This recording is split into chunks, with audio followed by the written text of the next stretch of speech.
Olá, graça e paz em nome de Jesus.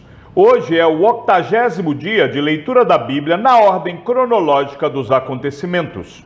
Passado algum tempo, nos dias da colheita do trigo, Sansão, levando um cabrito, foi visitar a sua mulher e dizia: "Vou entrar no quarto da minha mulher." Porém, o pai dela não o deixou entrar e lhe disse: "Eu realmente pensei que você tinha muito ódio por ela e por isso a dei ao seu companheiro. Mas você não concorda que a irmã mais nova é mais bonita do que ela? Fique com ela em lugar da outra." Mas Sansão disse: "Desta vez sou inocente para com os filisteus quando lhes fizer algum mal."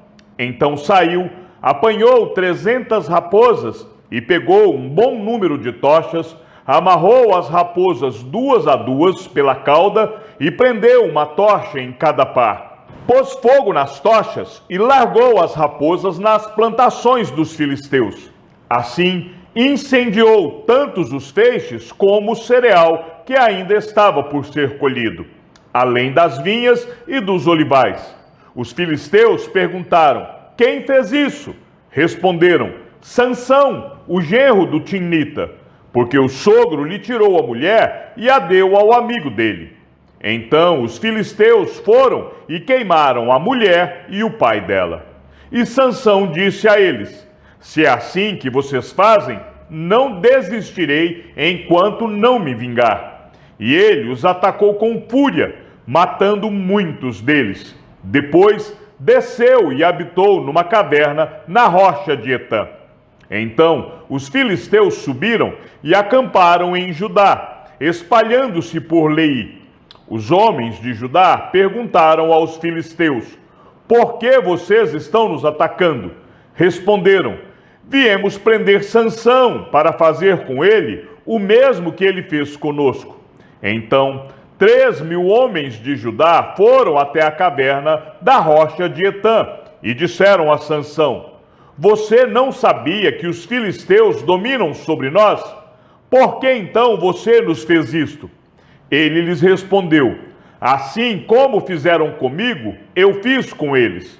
Os homens de Judá disseram a Sansão: "Viemos para amarrar você, para o entregar nas mãos dos filisteus." Sansão disse: "Jurem para mim que vocês não me matarão." Eles lhe disseram: "Não, nós somente vamos amarrar você e entregá-lo nas mãos dos filisteus, mas de maneira nenhuma vamos matar você." Então o amarraram com 2 cordas novas e o fizeram sair da caverna. Quando Sansão chegou a Leí, os filisteus foram gritando ao encontro dele. Mas o Espírito do Senhor de tal maneira se apossou de Sansão, que as cordas que ele tinha nos braços se tornaram como fios de linho queimados, e as amarras que ele tinha nas mãos se soltaram. Achou uma queixada de jumento, ainda fresca, pegou-a na mão e com ela matou 1.000 homens. E disse: "Com uma queixada de jumento, um montão, outro montão. Com uma queixada de jumento, matei 1.000 homens." Quando acabou de falar, jogou fora a queixada, e aquele lugar foi chamado de Ramat-Leí. Sentindo muita sede, Sansão clamou ao Senhor e disse: "Por meio de teu servo deste esta grande salvação. Será que agora vou morrer de sede e cair nas mãos desses incircuncisos?" Então o Senhor fendeu a cavidade que estava em Leí e dela saiu água. Sansão bebeu, recobrou o alento e reviveu. Por isso, aquele lugar se chama En-Hacoré até o dia de hoje. A palavra de Samuel veio a todo Israel. Israel saiu à batalha contra os filisteus e acampou em Ebenezer, e os filisteus acamparam em Afeca. Os filisteus se dispuseram em ordem de batalha para enfrentar Israel. E quando a guerra começou, Israel foi derrotado pelos filisteus, que mataram no campo aberto cerca de 4.000 homens. Quando o povo voltou ao arraial, os anciãos de Israel disseram: por que o Senhor nos derrotou hoje diante dos filisteus? Vamos trazer de Siló a arca da aliança do Senhor, para que esteja no meio de nós e nos livre das mãos de nossos inimigos. Então o povo mandou trazer de Siló a arca do Senhor dos Exércitos, entronizado entre os querubins, e os dois filhos de Eli, Ofni e Finéias, estavam ali com a arca da aliança de Deus. Quando a arca da aliança do Senhor chegou ao arraial, os israelitas gritaram tão alto que o chão tremeu. Os filisteus ouviram a voz do júbilo e disseram: que voz de grande júbilo é esta no arraial dos hebreus? Então souberam que a arca do Senhor havia chegado ao arraial. E os filisteus ficaram com medo e disseram: os deuses vieram ao arraial. E disseram mais: ai de nós, porque nunca antes aconteceu uma coisa dessas. Ai de nós, quem nos livrará das mãos destes deuses poderosos? São os deuses que atacaram os egípcios com todo tipo de pragas no deserto. Sejam fortes, filisteus, comportem-se como homens, para que não venham a ser escravos dos hebreus, como eles já foram escravos de vocês. Comportem-se como homens e lutem. Então os filisteus lutaram, e Israel foi derrotado, e cada um fugiu para a sua tenda. Foi uma grande derrota, pois foram mortos de Israel 30.000 homens. A arca de Deus foi tomada, e os filhos de Eli, Ofni e Finéias, foram mortos. Então um homem de Benjamim, saído das fileiras, correu, e no mesmo dia chegou a Siló. Ele havia rasgado as suas roupas e espalhado terra sobre a cabeça. Quando chegou, Eli estava sentado numa cadeira, perto da estrada, olhando como quem espera, porque o seu coração estava tremendo pela arca de Deus. Depois que o homem entrou na cidade e deu a notícia, toda a cidade começou a gritar. Eli, ouvindo os gritos, perguntou: que alvoroço é esse? Então o homem correu e deu as notícias a Eli. Ora, Eli estava com 98 anos. Os seus olhos já não se moviam e ele não podia ver. O homem disse a Eli: eu venho da frente de batalha. Eu fugi de lá hoje mesmo. Eli perguntou-lhe: o que aconteceu, meu filho? Então o mensageiro respondeu: Israel fugiu dos filisteus. Houve grande matança entre o povo. Além disso, os seus dois filhos, Ofni e Finéias, foram mortos, e a arca de Deus foi tomada.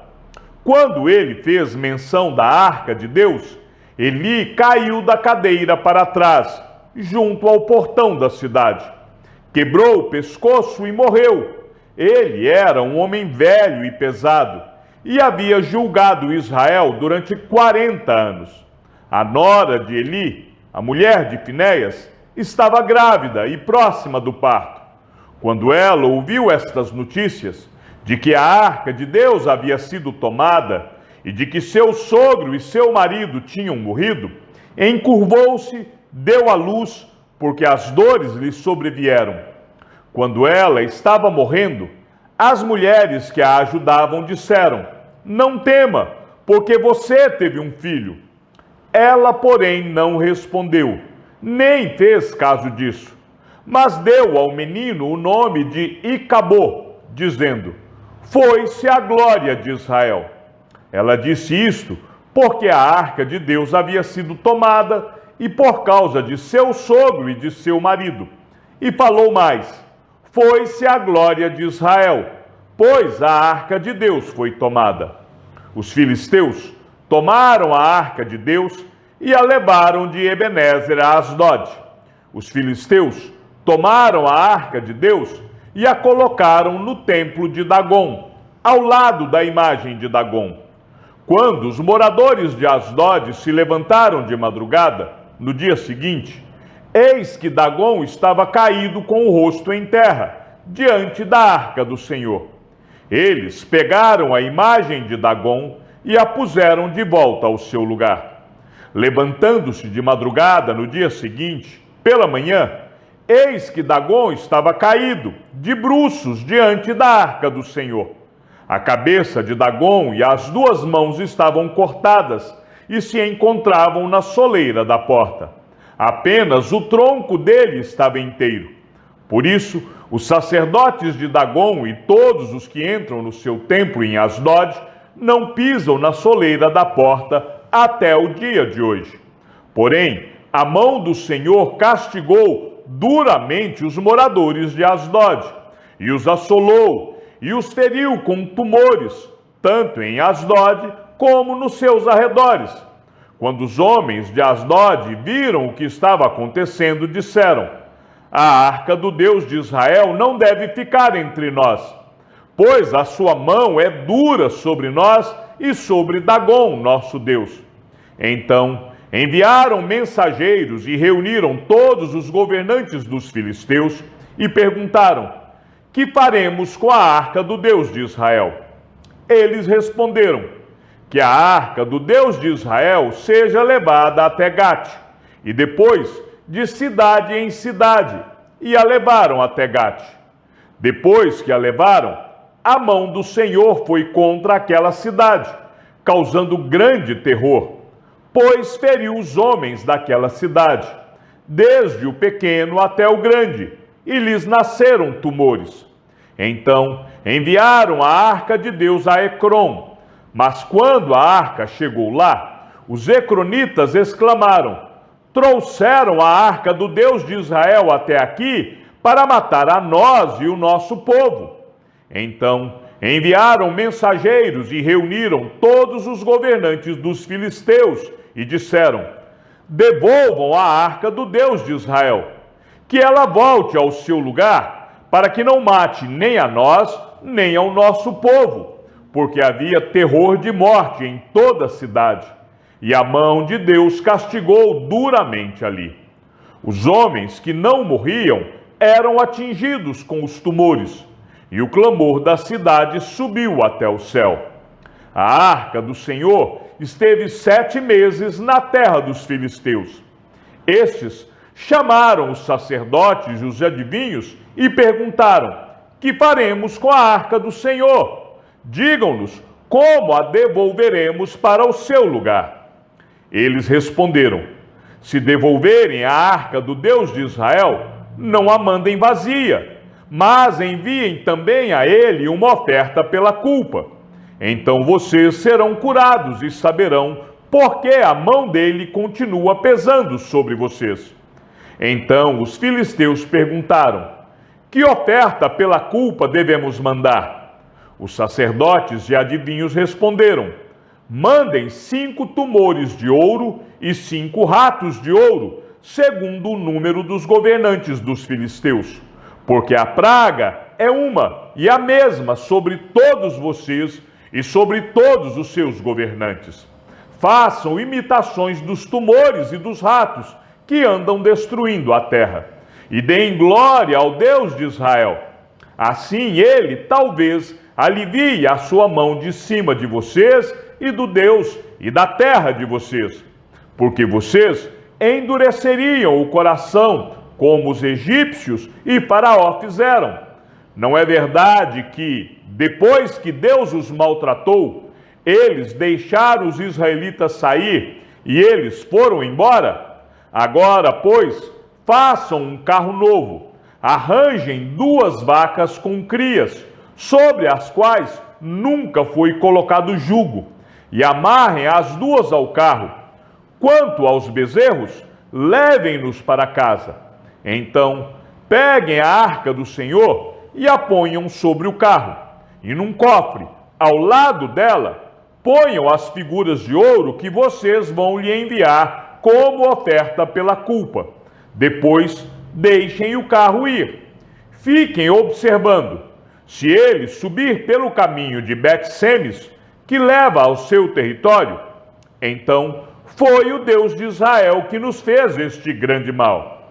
Mas, se não, saberemos que não foi a sua mão que nos atingiu, e que isso nos aconteceu por acaso. Os homens fizeram isso.